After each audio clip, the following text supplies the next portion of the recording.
morning, everyone. I am Archit. I am from the Association of People with Disability, based in Bangalore. So, since morning today, we have heard very important keywords here that I've noted: empathy, impact. Then we heard about giving back to the community, and I was wondering what is the purpose of volunteering at the end of the day. The purpose of volunteering for us at the end of the day is making the spaces around us better.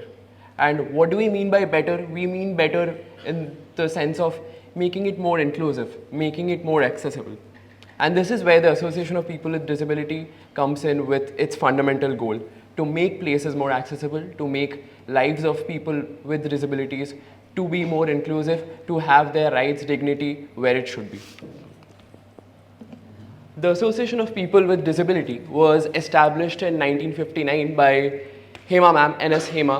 She herself was a wheelchair user, and she actually started this organization when she was 17 years old.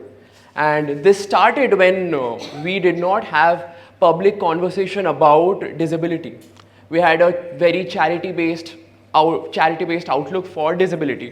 And Hema ma'am came and started talking about how do we make lives better for other people with disabilities. She did not want to stay back and say, people with disability do not get education. Her point was, how do we find a solution to make education spaces better for people with disabilities? How do we make livelihoods better for people with disabilities? This is the goal that Hema ma'am went in.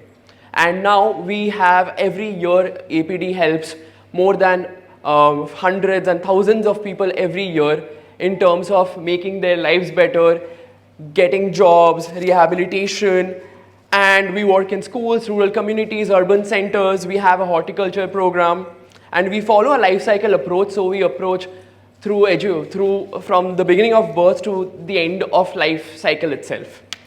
So over the years, we have seen changes at multiple levels, and we have seen families and lives transformed. But what we have not seen is accessible spaces, accessible public spaces. And there are still huge gaps in terms of accessibility of spaces, and this is a visual on how many spaces are inaccessible according to the audits that we have done through our app. I'll get to my app. So as a coordinator, it's been a pleasure to work in this sector. We were doing a study in 2021 of government places in Karnataka, and we realized that people with disabilities and their families and their caregivers, they really do not have any information of which places are accessible and which places are not. To what categories accessibility exists and to what categories accessibility does not. And then we realize, how do we battle this? How do we tackle this problem? Because again, you would say that accessibility audits do exist. There are planners, there are engineers who are working on this. But the problem is, the people who need it, people with disabilities, people with limited mobility, our grandfathers and grandmothers, and eventually ourselves, we will need to know which places are accessible, which places are not. Considering 2.1% of India's population are persons with disabilities, and there is still a lack of information. And why is it important? It's important because it affects daily life. It affects people accessing public places, people accessing education, people accessing healthcare. A child with a disability would have the right to education, but a child with a disability would choose not to go to a school because the school is not accessible. This is the problem we are trying to address. The Yes to Access app, we started developing it in 2023. It's an app developed by us. It's essentially an AI-powered app which is done by volunteers. It can be done by anyone and everyone. We consider the entire world to be, the entirety of India to be a volunteer space for us. Everyone in this room can be a volunteer right now. So what the Yes to Access app does is, we have taken the harmonized guidelines which shows what are the accessibility necessities for public spaces, and we have derived 29 important parameters which we have categorized into 5 important parameters, which are location, which are parking, approach, entrance, internal routes, and toilets. These are the spaces we have identified that a person with a disability would want to know if they want to go to a public space.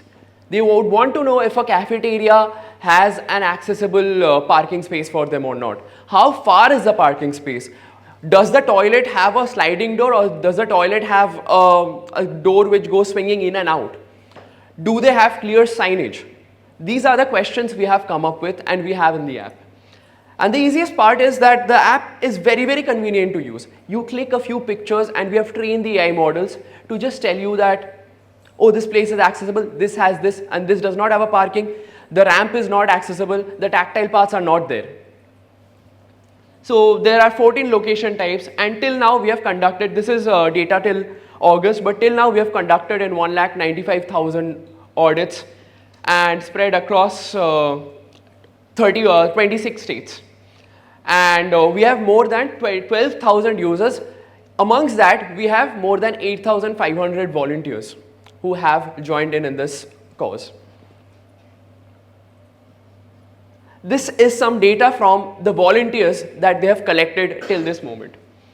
We have seen that 65,109 ramps have been found in the country across 1,90,000 spaces, location spaces, which is a great number in hindsight, in figures, right? But amongst that, only these many are accessible. Out of that, 60,386 are inaccessible. So why are we building public infrastructure if they are not accessible? These are the questions that we want to solve, but through volunteers. What we have also done is, we have in the app, what we have done is we have created a map feature.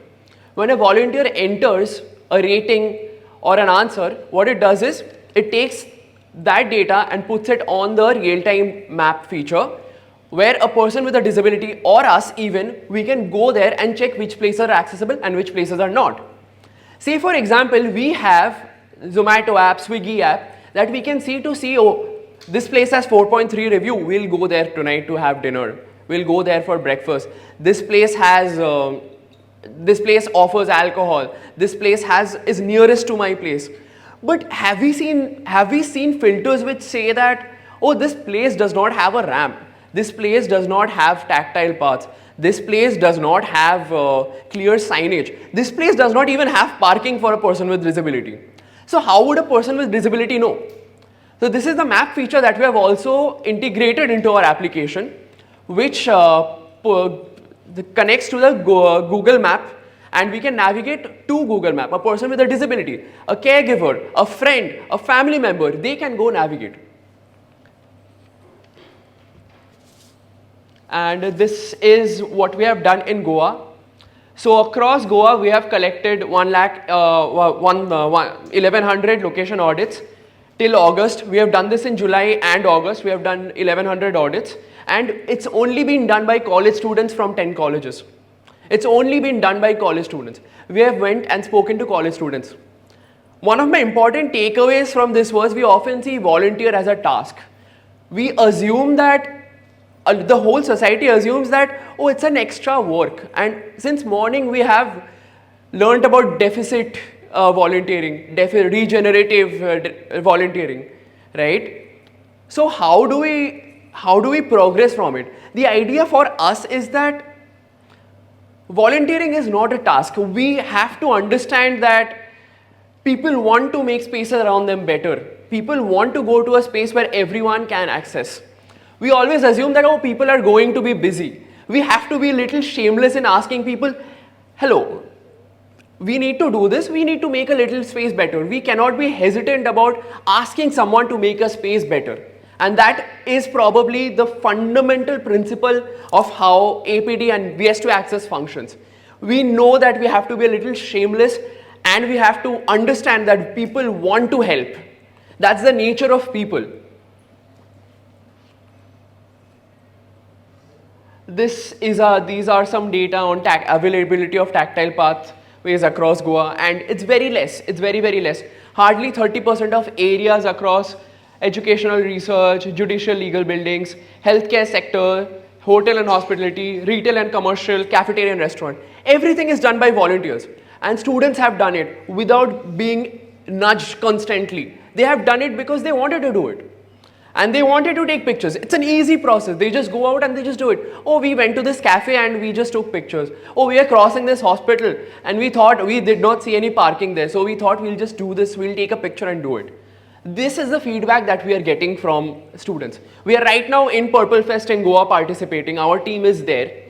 And we have been getting great reviews from the students that, oh, this app works.